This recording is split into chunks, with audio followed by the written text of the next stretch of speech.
The discussion was about Wu Sau and whether the structure of Wu Sau is a strong structure or a weak structure. Here's my response why I think Wu Sau is not really that strong of a structure. So, if, for example, all right, we're sparring, right, from Wing Chun position here. So go ahead and regular by John. So, if I do lop jaw, right, Wu Sau would be your typical response. I do nice, pretty clean, lopped off, Wu Sau. Wu Sau is a good response. But what if I really get a good lopped off? That is not like, I don't want to rely on that, especially Wu Sau is maybe not the best choice if something's really coming strong. You know, somebody's got a really good cross, or I'm really coming through. I'm really coming heavy with something, especially if it's like left lead, right lead. So if he's the Wing Chun guy, and I'm a boxer, and I'm throwing my cross, right? Wu Sau is maybe not the best choice there. So that's why I say Wu Sau isn't as structurally sound as some of the other blocks.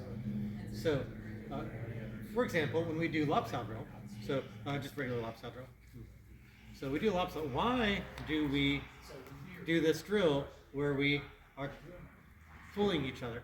And oftentimes the part of lop Sau drill is that we pull the other side, right?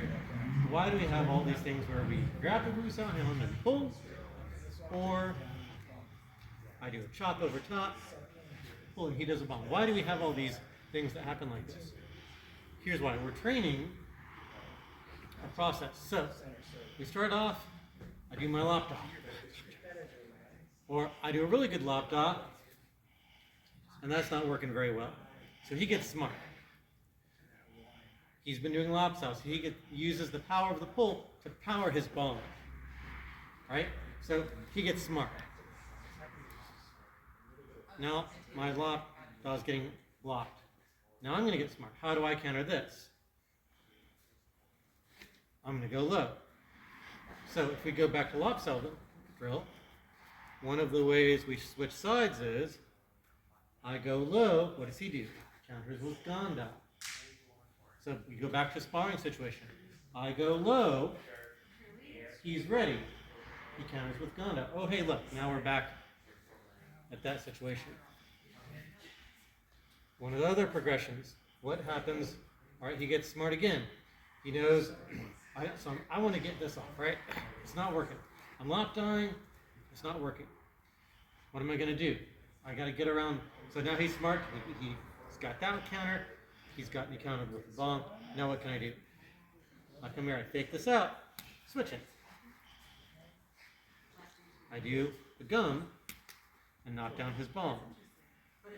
So, this is also something we can train from lop Sau. So, just with that discussion on the structure of Wu Sau, this is kind of why I say it's not a very strong structure. It's kind of your backup. I mean, Wu Sau means protective hand. It is your last line of defense that you're hoping that, oh crap, I'm trying to get something in the way of something coming at me. Now, Wu Sau can be structurally sound, you know. All right, you know, we get a nice, good, structurally sound Wu Sau. Even if I'm not, you know, going from a Wing Chun perspective, all right, go ahead and throw some. All right, I got it. I can do a good Wu Sau. It can be structurally sound, but the place where you use it is often not from a structurally sound place. Because if I've got time to get my ton out, ton is going to be a more structurally sound position. My elbow, the supination of my wrist makes this all a stronger structure than here with my elbow out, which can be collapsed a lot more easily. So there's my little talk on Wu Sau. So, another good example of this is, what if he just comes in with a big punch, and I'm caught off guard, right?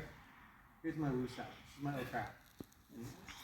So he's coming in, I'm drawing this back and out.